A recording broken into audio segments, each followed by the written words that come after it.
ang nag-deliver papunta sa bahay nila Pangulong Bongbong Marcos at Speaker Martin Romualdez mag-insert o magpasok ng 100 billion worth of projects sa BICAM. Sana po ay hindi nila ako mapatay bago ko mailabas ang lahat. Ginawa ko lang ang utos sa akin, pero ngayon, handa na akong harapin ang lahat.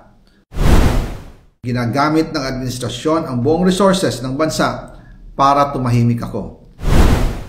That he will shoot me if I will talk. Gagamitin ako bilang panakipbutas sa kanilang kampanya laban sa korupsyon. Hindi na ako mananahimik, ilalabas ko ang lahat ng katotohanan.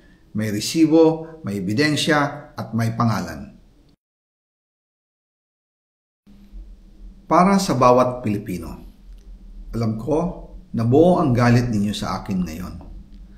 Nauunawaan ko rin kung bakit. Lalo na at malaki ang halagang nakataya. Pero bago kayo humusga, hayaan ninyong ipaliwanag ko ang buong katotohanan. Matagal akong hindi nagsalita dahil may direktang utos sa akin. Huwag nang bumalik ng Pilipinas at manahimik na lamang. Umalis ako noong July 19, 2025 para sa aking medical check-up. Nakaplanong bumalik pagkatapos ng SONA ni Pangulo. Pero habang papauwi na ako, tinawagan ako ni dating Speaker Martin Romualdez at sinabihan, "Stay out of the country. You will be well taken care of as instructed by the President." Noon naniniwala pa ako sa kanila, kaya't hindi ako bumalik. Tumikom ang aking bibig, sumunod ako, pero ang hindi ko alam, ang ibig pala nilang sabihin sa aalagaan ka namin ay gagamitin ako bilang panakipbutas sa kanilang kampanya laban sa korupsyon. Ginawa nila akong poster boy ng kanilang sariling kasinungalingan. Ngayon, hindi na ako mananahimik, ilalabas ko ang lahat ng katotohanan. May resibo, may ebidensya, at may pangalan. Nagsimula ito nung tumawag si Sekmina Pangandaman sa akin nung nag-umpisa ang BICAM process last year, 2024. Ang sabi niya, katatapos lang ng meeting nila ni Pangulo at may instructions na mag-insert o magpasok ng 100 billion worth of projects sa BICAM. At sinabi pa ni Sekmina, you can confirm with Yusek Adrian Bersamin dahil magkasama sila sa meeting ni Pangulong BBM noong araw na yon. Tinawagan ko po agad si Yusek Adrian Bersamin at tinanong ko kung may instruction nga ba ang Pangulo na magpasok ng 100 billion during their meeting.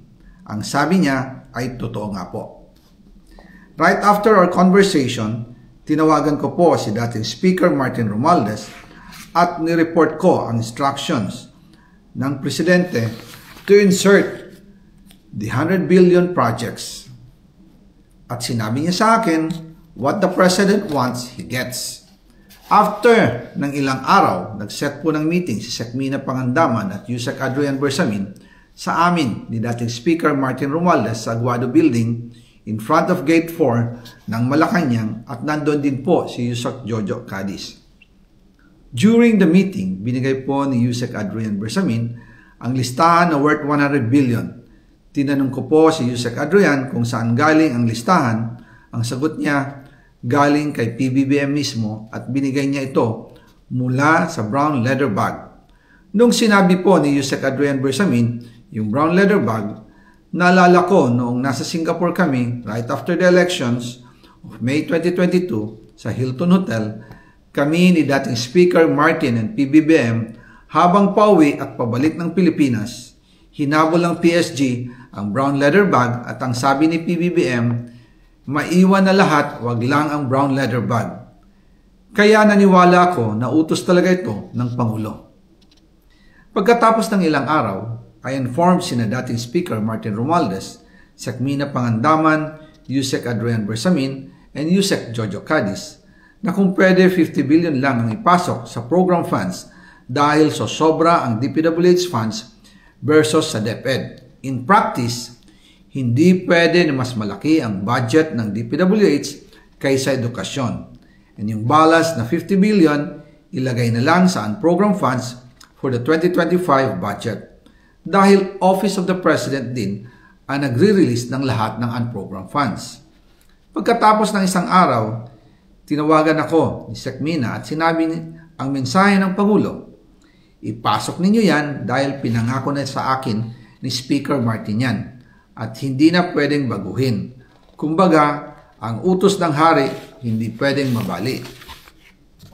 Again, I informed the Speaker and asked clearance about the instructions ng Pangulo. At ang sabi niya, wala tayong magagawa. Kaya po nagtataka ako kung bakit sinasabi ni Pangulo na hindi niya makilala ang budget, samantalang lahat na binawas at dinagdag sa mga ahensya ng gobyerno ay humihingi ng approval sa kanya si Sec Mina Pangandaman.